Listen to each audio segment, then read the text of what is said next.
السلام علیکم ورحمۃ اللہ وبرکاتہ۔ وعلیکم السلام ورحمۃ اللہ وبرکاتہ۔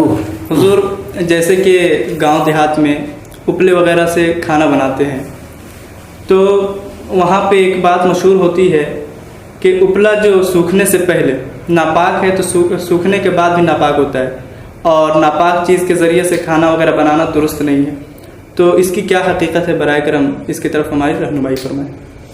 بسم اللہ الرحمن الرحیم۔ الصلاۃ والسلام علیک یا رسول اللہ، الصلاۃ والسلام علیک یا نبی اللہ، الصلاۃ والسلام علیک یا حبیب اللہ وعلی آلک و اصحابک یا نور اللہ صلی اللہ تعالیٰ علیہ وسلم۔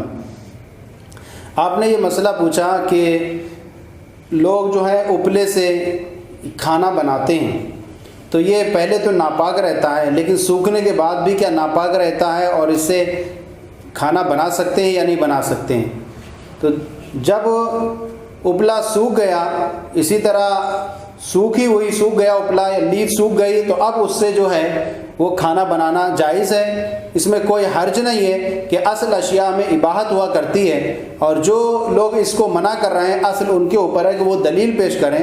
بہار شریعت حصہ 2 صفحہ 52 پر یہ موجود ہے کہ اپلا جلا کر کے کھانا بنانا بالکل جائز ہے، اس میں کوئی حرج نہیں ہے۔ واللہ تعالی عالم و رسول عالم صلی اللہ